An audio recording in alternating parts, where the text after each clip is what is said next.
Tarnus 9 was a planet full of death and mystery. Many teams had gone there before, but none had returned. It was known as a death trap across the galaxy. Now, a new elite squad was sent. Aliens from different powerful races, each one trained for war. They were the best of the best. But this time, one thing was different. A human was with them. His name was Captain Ryan. He looked smaller than the others. He had no claws, no thick armor, no special powers. The alien soldiers whispered behind his back, "Why is a human with us? He won't survive the first day." But Ryan said nothing. He just listened. He checked his gear and looked at the map like he had done this before. When the ship landed on Tarnus 9, the jungle was silent. Too silent. The air was thick. The ground felt wrong. Suddenly, a sharp sound came from the trees. Then a drone exploded in midair. The squad took cover, confused and scared. Ryan didn't panic. He looked up, saw the pattern in the trees, and calmly said, "They're not hunting us. They're waiting." Everyone turned to him in shock. The real mission had just begun. The team moved deeper into the jungle, trees twisting like claws around them.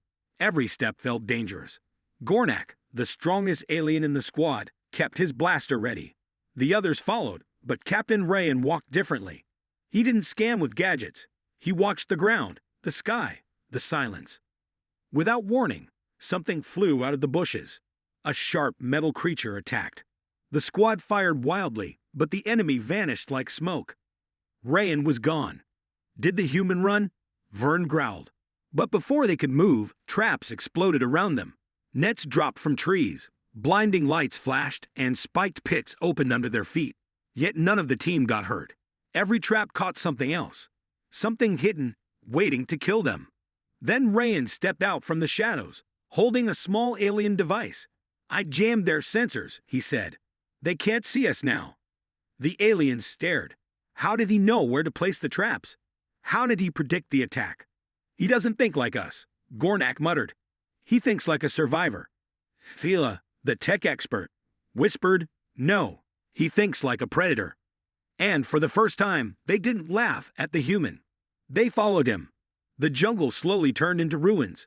Broken stone walls, strange symbols, and shattered machines.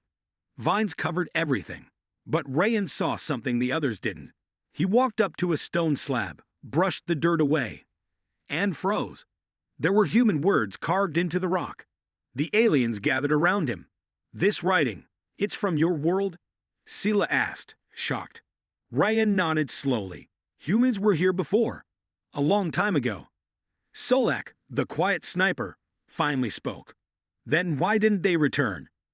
Ryan looked deeper into the ruins. Maybe they did, and something made them vanish. They moved inside a hidden chamber. The walls glowed faintly when Ryan touched them. A scanner near the door beeped, then unlocked itself, only for his hand. The room lit up, revealing the dusty weapon rack and ancient armor. Human technology, long forgotten. Suddenly, the air went cold. A deep, growling voice echoed through the chamber walls. "You again." The voice wasn't from any known creature. It was old, full of hate, and it remembered humans. Zila stepped back, her face pale. "What is that?" Ryan stared into the darkness. "The enemy, and it knows what I am." The ruins were not abandoned. They were waiting. Night fell quickly on Tarnus 9. A storm raged above as the squad hit inside an old bunker buried under the ruins. The entrance had collapsed. They were trapped. No signal. No backup. Injuries were rising. Fear was growing. Sela was bleeding.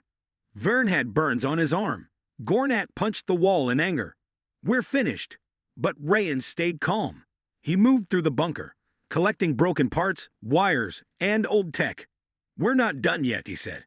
With just a few tools and his bare hands, he built a motion detector, then a pulse trap, and then a shield wall using junk. The aliens watched, confused and amazed. "How do you know all this?" Sela asked. Ryan gave a small smile. "Humans learn fast when dying is the only option." Suddenly, loud footsteps echoed through the halls. The enemy had found them. The power flickered. Darkness came. The squad grabbed their weapons. But Ryan stepped forward. "We don't run," he said. "We fight, and we finish this." Gornak looked at him and nodded. You lead. For the first time, the aliens didn't see a human. They saw a leader.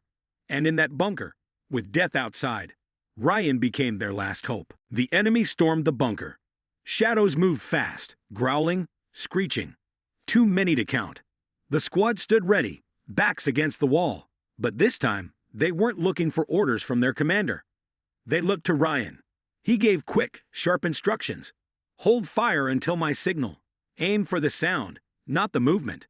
His voice was steady, like he had done this before. As the creatures broke in, Ryan triggered the traps he built.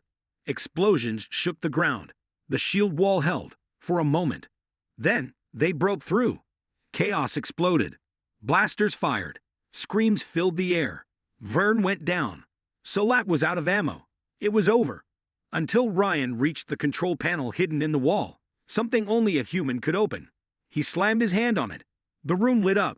The ancient human weapon activated, sending a shockwave through the tunnels. The enemy screamed in pain and vanished into dust. Silence. The squad stood in shock. The war had changed in one moment. When they returned to base, the generals asked, "How did you survive?" Gornak answered with pride, "We had a human." And from that day, across the galaxy, one truth echoed: never underestimate Earth's children.